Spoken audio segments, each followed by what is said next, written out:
On December 19th, 2024, Seimas approved the state budget for 2025 and beyond. Put together by the newly elected Social Democratic-led government, the country plans to spend more than it expects to earn through taxes and other forms of revenue. It's not at all a unique case, as many nations have been approving deficit budgets for years and years. However, let's look at what Lithuania's residents can expect for the coming year in terms of changes to government benefits and major government expenditures, all right after the introduction. If you're looking for a tech job in Vilnius, check out today's sponsor, Sigli. There's more info at the end of this video. So according to an official government press release, the 2025 budget prioritizes national defense, pensions and social benefits, wages, road funding, and more. Seimas, which is the name for Lithuania's parliament, projects 17.98 billion euros in state budget revenues, but it also plans to spend 23.1 billion euros, a number which is said to include both EU and other international funds. So doing the math, expenditures will exceed revenues by almost 5.2 billion euros. And so if you want to visualize the breakdown of spending priorities, here is what has been disclosed. In 2025, the largest share of the state budget will be allocated to social security, more than 6.721 billion euros. This is followed by education, which is almost 3.41 billion euros, and then defense, which is almost 2.6 billion euros. 1.8 billion euros goes to public finances, and then over 1.6 billion euros will go to healthcare. Agriculture and food, rural development, fisheries and veterinary services will receive more than 1.26 billion euros, while transport and communications has been allocated 1.17 billion euros. I believe it's within this transportation and communications budget that 804 million will be spent on Lithuania's roads, allowing for the asphalting of gravel roads, completing other projects, and then repairing old and damaged roads. Public security will get 838.5 million euros, while almost 790.5 million will be spent on energy. Finally, when it comes to culture and public information, the government has allocated more than 471.9 million euros for 2025. And so for this budget, 111 members of Seimas voted to approve it, 1 voted against, and then 16 abstained from voting. And so what are the big changes compared to 2024's budget?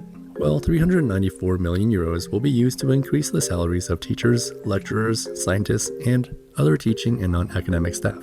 230 million will be used to increase the salaries of doctors, and 112.8 million euros will go to increase the salaries of various public workers, including the fire and rescue department, prosecutors, investigators, as well as the salaries of culture and art workers and other public sector employees.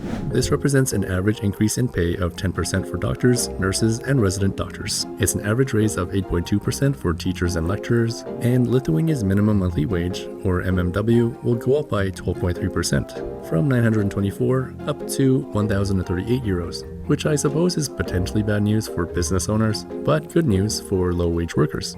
487 million euros is allocated to supporting the most vulnerable, and this includes a 27.3% increase in child benefits. There's also a 10.6% increase in the single-person benefit and a 12.7% raise in old age pensions.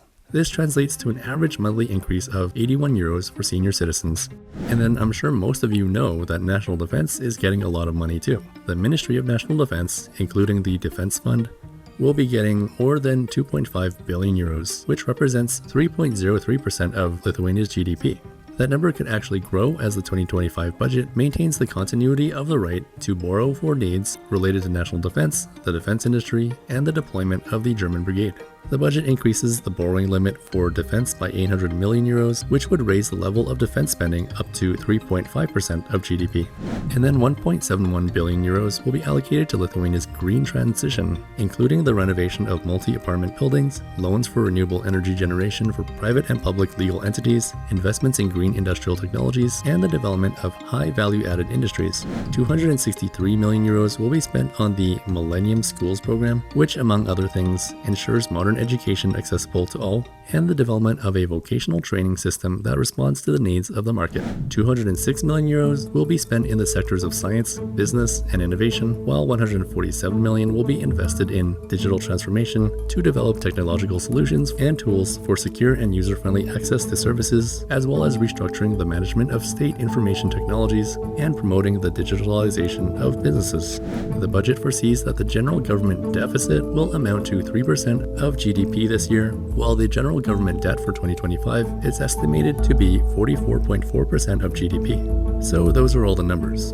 And as someone who has lived here for only a few years now, I'm not sure how comfortable I feel criticizing or commenting on the way the Lithuanian government spends its money. However, reflecting on the numbers presented, I think it's great that the minimum wage is going up and many important public sector workers, like healthcare workers and teachers, are getting raises. Defense is one of those expenditures that appears to have a sense of urgency given the geopolitics of the region and the apparent unpredictability of neighbors like Russia and Belarus. At the same time, defense spending as a deterrent in the face of aggressors is one of those things that is somewhat difficult to calculate in terms of direct benefits, if that makes sense. Ultimately, when it comes to defense, it's just one of those unfortunate necessities due to the times that we're living in. An interesting part of all this for me is the debt Lithuania continues to take on. However, after doing research for this video, I'm also learning that most countries do this, even the wealthier ones. It's a bit of a tangent, but the reason I even thought about making a video about Lithuania's budget was because of this video I saw about Canada's finances, which really got me thinking about the unsustainable situation all of us seem to be in. The video talks about Canada's debt to GDP ratio, which is the amount of debt that's carried compared to total value of goods and services during a given year. So remember how Lithuania's debt to GDP ratio is 44.4%? Well, freezing this frame from that CBC video, we can see that all of the countries in the G7 have huge amounts of debt, with Japan being the worst in terms of its ratio.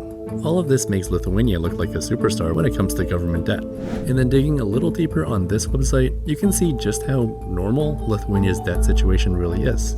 Not that having a huge national debt is good by any means. And so Lithuania's budget, its debt, the debt carried by many nations around the world, all of this has me thinking that our general way of life, whether it's in Europe or North America or East Asia, just isn't sustainable in the long term when it comes to government benefits and government-funded services. Because it's not just the debt itself, but the interest that has to be paid on all these debts. It's interest that continues to grow and grow and grow, and to me it seems like this problem is just being left for our children and grandchildren to deal with. But really, I do get it. If voters had to choose between government budget cuts and continuing to spend more than is being earned, well, I just know politicians would lose their jobs or not even get elected if they were to focus on reducing the debt. And I think a lot of people would suffer without government benefits. But hey, it's at least nowhere close to the more than $33 trillion of debt carried by the United States. Anyways, I know this video strayed a little bit away from Lithuania at the end, but I'm really just putting the country's situation into a broader context.